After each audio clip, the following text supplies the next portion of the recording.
Tak ada acara syukuran apalagi doa bersama. Kini bahkan nyaris sepi usai kontestasi Pilpres pada Rabu 14 Februari 2024 lalu. Berbeda dengan sebelumnya, satu rumah besar di Jalan Tengku Haji Daud Beri, Lamprit, Kota Banda Aceh tak pernah henti didatangi sejumlah orang. Ada pemuda, perempuan hingga laki-laki dewasa maupun pengurus partai. Begitulah suasana di kantor tim kampanye daerah atau TKD Provinsi Aceh Gibran Rakabuming Raka tersebut. Padahal, berdasarkan perhitungan cepat sementara beberapa lembaga survei dan KPU, paslon nomor urut 2 ini dinyatakan sebagai pemenang atau peraih suara terbanyak satu putaran. Kondisi kontras ini memang bukan tanpa alasan. Maklum saja, khusus untuk Provinsi Aceh, paslon Prabowo Gibran memang kalah telak di bumi Tanah Rejo. Hingga pukul 16 waktu Indonesia Barat pada Jumat 16 Februari 2024, berdasarkan data dari laman pemilu2024.kpu.go.id, paslon Anies Baswedan Muhaimin Iskandar meraih 76,73% suara sah di Aceh.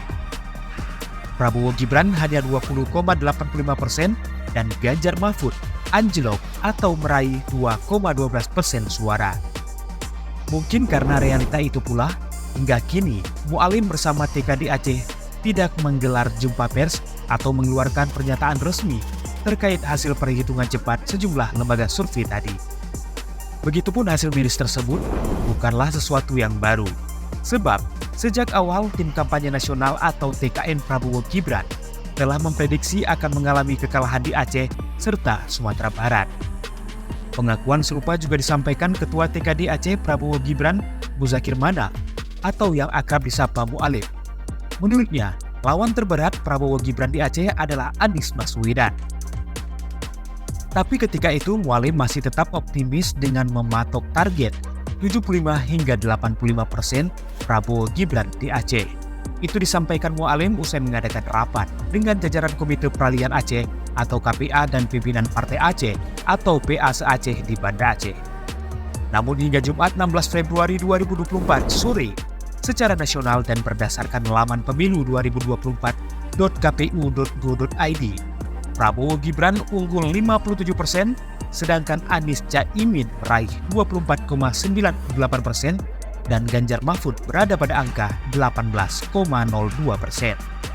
Itu sebabnya meski belum ada pengumuman resmi dari Komisi Pemilihan Umum atau KPU mengenai hasil Pilpres 14 Februari 2014 lalu, namun pasangan Prabowo Subianto dan Gibran sudah kebanjiran ucapan selamat.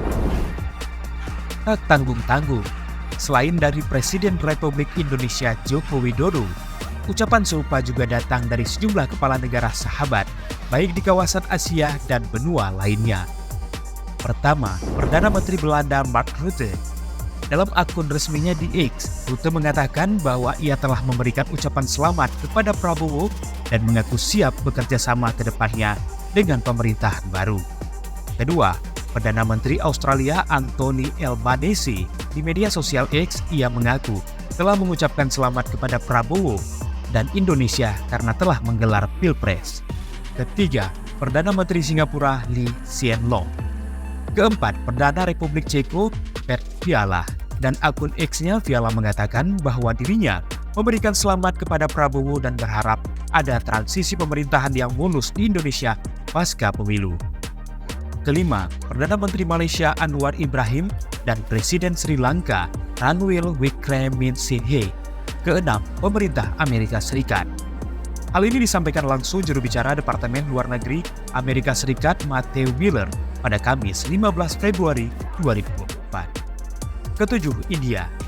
Negara ini ikut buka suara soal pemilihan umum di Indonesia yang diadakan pada tanggal 14 Februari 2024. Pernyataan disampaikan langsung Duta Besar India untuk Indonesia, Sandep Chakravorty, dan ke-8 dari Duta Besar Inggris untuk Indonesia, Dominic Jeremy. Euforia dan kepercayaan diri ini didasari hitung cepat beberapa lembaga survei.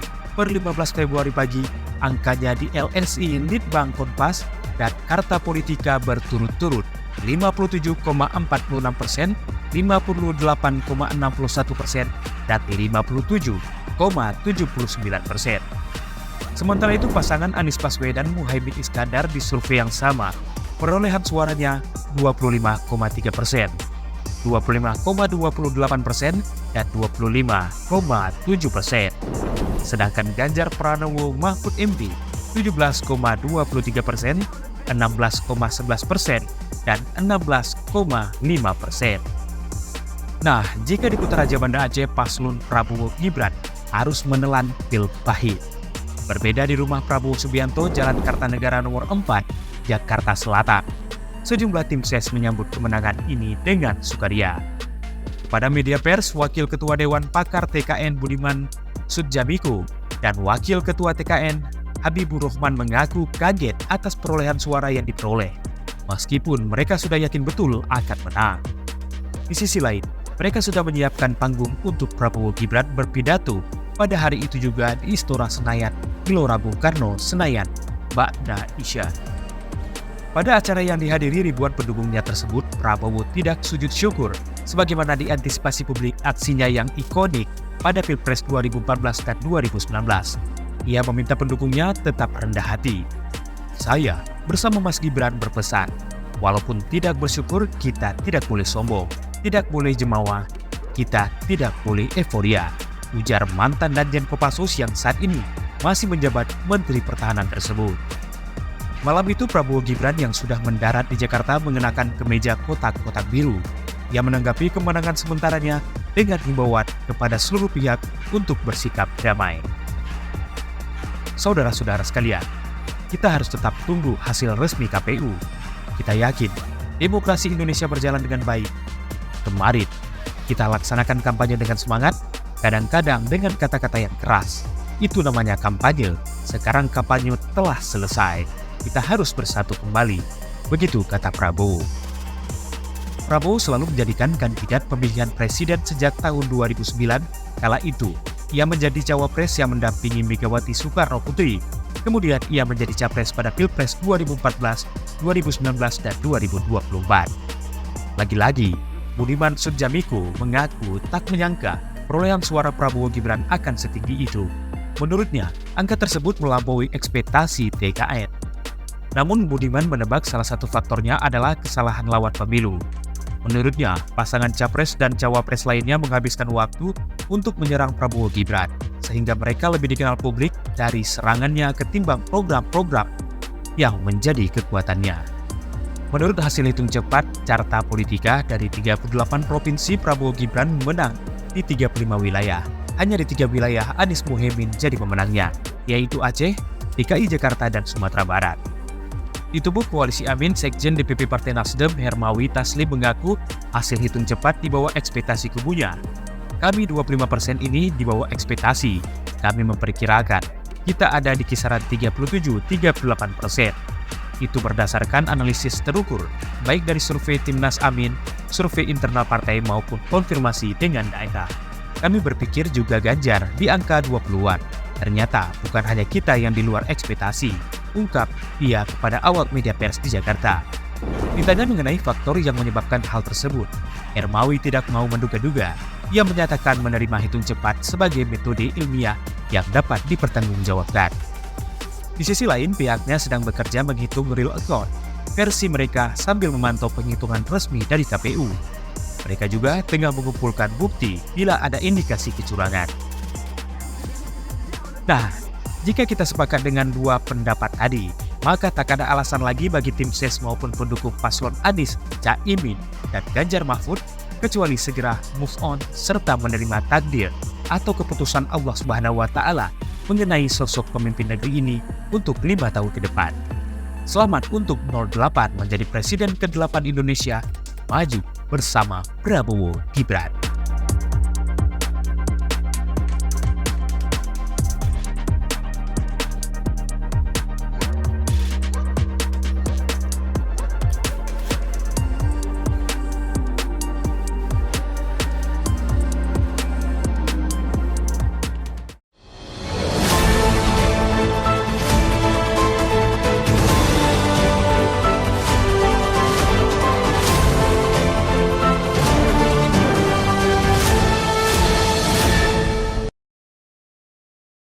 Jangan lupa like, komen, dan subscribe.